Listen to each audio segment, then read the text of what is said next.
তাই এম্বুলেন্সত উঠি ঘৰলৈ অহাৰ কথা নাছিল। চোতালত নিথৰ হৈ পৰি থকাৰ কথা নাছিল। নাছিল সকলোকে কন্দুৱাই গুচি যোৱাৰ কথা।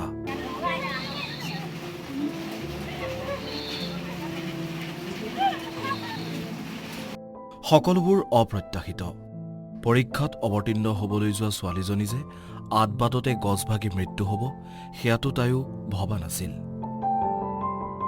তাইও ভবা নাছিল সপোনৰ বাটেৰে আৰম্ভ হোৱা জীৱন এটা এনেকৈ নিঃশেষ হ'ব।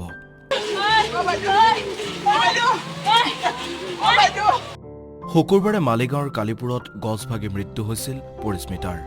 আৰু আজি পুৱা দুৰ্ভগীয়া ঘৰখনত উপস্থিত পৰিস্মিতাৰ নশ্বৰ দেহ।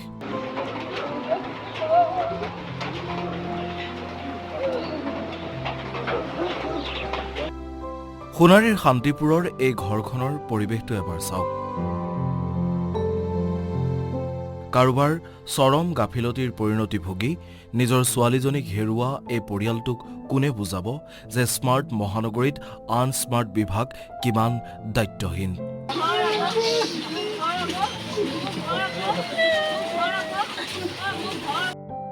কান্দোনত কাতৰ মাতৃ হালি পৰিছে নিজৰ কন্যাৰ মৃতদেহৰ ওপৰত।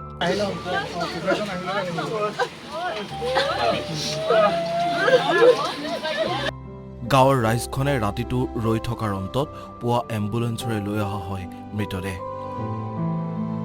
পৰিয়াল আত্মীয় স্বজন উবৰি খাই পৰে তেওঁলোকৰ মৰম আলসুৱা ছোৱালীজনীৰ নশ্বৰ দেহ দেখি। মাংগলিক নিয়মৰ মাজেৰে স্বৰ্গৰথৰ জৰিয়তে পৰিস্মিতাৰ নশ্বৰ দেহ লৈ যোৱা হয় শ্মশানলৈ। আৰু তাৰ পিছৰ দৃশ্য এয়া।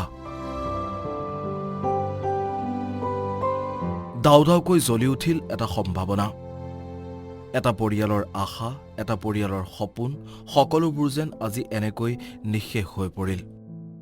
কিমানৰ ভিতৰতে গৈ আছো আমি, নিজৰ ৰাস্তাত নিজৰ ঠাইতে লাহে লাহে গৈ আছো। মানে কেতিয়া গছজোপা পৰি গ'ল মানে একো আটা পাতাই নাপালো। মানে পৰাৰ লগে লগে মানে মই গৈ মানে স্কুটি চুচৰি সেই আগত গ'লো, তাই সেই গছজোপাৰ লগতে থাকি গুচি গ'ল। মানে গছজোপা পৰিলে কিন্তু হেঁচা মাৰি ধৰা নাই মানে, কিন্তু তাই তলতে থাকিলে। তাৰপৰা লগালগ মই তাইক লৈ পিনে দাঙি আপোনাৰ এপে এখনত 5-10 মিনিটৰ ভিতৰতে লগালগ ওচৰতে সঞ্জীৱনী আছিলে, সঞ্জীৱনীলৈ লৈ গ'লো। তেতিয়ালৈকে একো চেঞ্জ বা মানে উশাহ থকা একো নাই। তাৰপৰা ডক্টৰৰ ওচৰলৈ নি তাৰপৰা যিমান পাৰো চেষ্টা কৰিলো, কিন্তু তাৰ মাজতে উঠিছে প্ৰশ্ন, কাণ্ডজ্ঞানহীন এই বিভাগসমূহৰ বিৰুদ্ধে হ'বনে ব্যৱস্থা? পৰিস্মিতাৰ মৃত্যুৱে শিক্ষা দিবনে এলেহুৱা এই বিভাগসমূহক? কোনে দায়বদ্ধতা গ্ৰহণ কৰিব পৰিস্মিতাৰ মৃত্যুৰ? এতিয়া যোনে গছ কাটাৰ বিৰুদ্ধে আন্দোলন কৰে তেওঁলোকে আজি ফেচবুক দি আছে গছবিলাক ভাল কৰি ৰখা নাই। এতিয়া এইটো এটা প্ৰচেছ যে কিছুমান গছ যেতিয়া বিপদজনক অৱস্থালৈকে আহে সেই গছটো আমি কাটিব লাগিব। এতিয়া কালিও চাবুৱাৰ ছোৱালীজনীৰ মৃত্যু হৈছে, দুখজনক। সেই গছডাল কাটিব লাগিছিলে আগতে, কিন্তু কাটাৰ কাৰণে পৰিৱেশটো নাই নহয়। এতিয়া আপুনি এইটো ছ'চিয়েল মিডিয়াত অলপ লিখক যে মহানগৰীত বিপদজনক গছবিলাক চৰকাৰে কাটিব লাগে, কিয় কাটা নাই বুলি। তেতিয়াহ'লে মই কাটি দিম। নহ'লে আকৌ কাটা আৰম্ভ কৰাৰ লগে লগে সিফালৰ পৰা আহি যায়। নিউজ ডেস্ক ৰিপৰ্ট, আসাম টক্স।